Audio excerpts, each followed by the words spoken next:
It's 144 days till the man burns, and today we're going to talk about getting your period on the player, because wow, it sucks.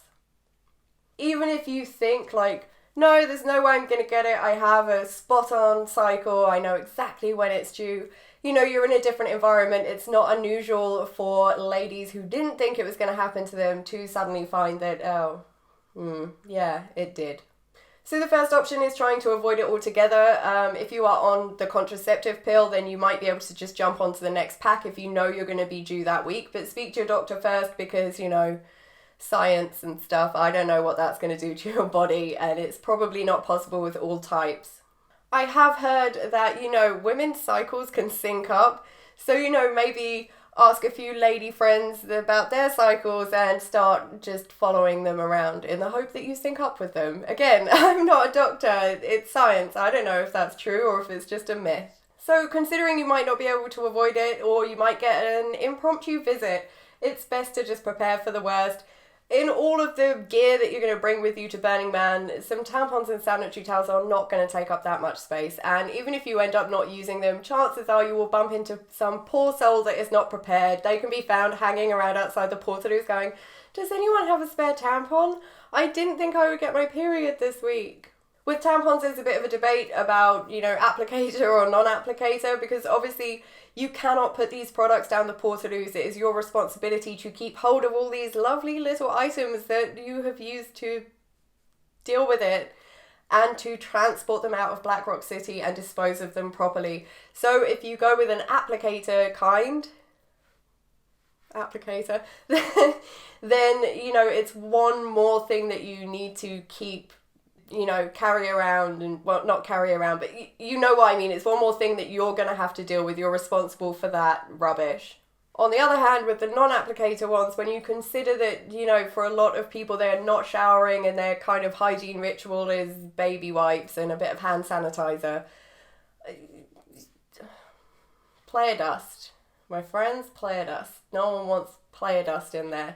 So, you know, if you're going to go non-applicator, make sure that you are cleaning your hands really, really well, because UTIs and yeast infections and things are a big thing on the player because of the alkaline dust. Like, a lot of people get them, so you want to do as much as you can to lower your chances. Like, it's bad enough if you're having your period out there.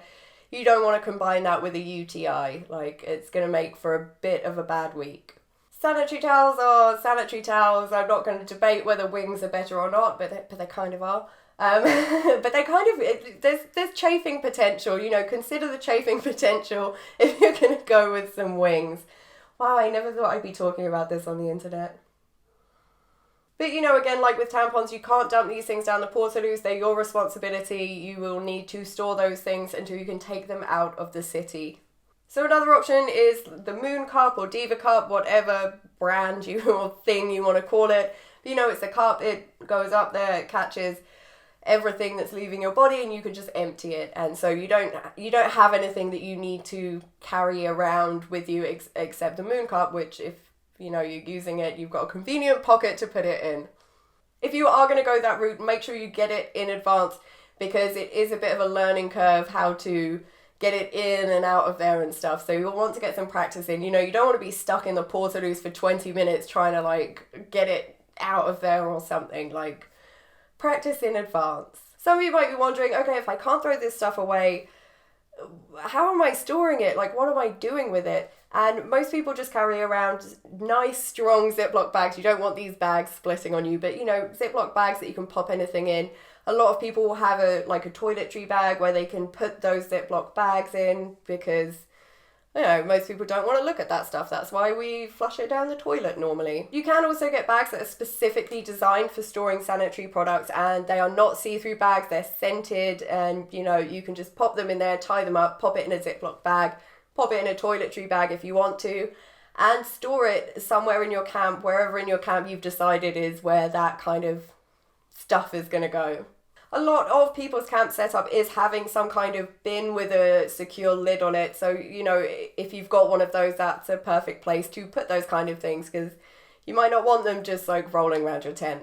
If you're one of the unfortunate ladies that, like, really, really suffers during their time of the month, you know, you get cramps and stomach aches and you get grouchy and stuff, then be prepared for that. You know, if you have any particular medication that helps you, bring that along. Make sure you read the directions. Most medication you cannot drink alcohol with, so if you're planning to drink, you're going to need to skip the medication, or, you know, take your medication and don't drink. But, you know, just be prepared. And if you get grouchy, make sure you're drinking lots of water and treating your body as well as you can. I just want to say that periods are a natural thing. It's nothing to be embarrassed about. It's nothing to be ashamed of. You know, we shouldn't all be like trying to hide our things in shame. Like, oh my God, no one can know I'm on my period and that I'm having to be a responsible person and not throw my tampons down the toilet. Like, you know, I'm not saying that we should be displaying these things in our camp, because, you know, no one wants to see that. Like, no one would want to see someone's bloody used plaster either. But I'm just saying, you know, it's no big deal. It happens to everyone. You're at Burning Man with a ton of other ladies, and probably a percentage of them are also doing the exact same thing as you. Don't feel like you're the only one and you need to be embarrassed about it. It's natural. It's okay. So I hope this video was helpful. If you've got any questions or comments or concerns, then let me know in the comment section below. Also, if you have any tips on how to handle your period at Burning Man, if you found some super amazing way to, you know, store your used goods or to just deal with it in general, then let us all know in the comments. And as usual, if you see me at Burning Man, feel free to come and say hi to me.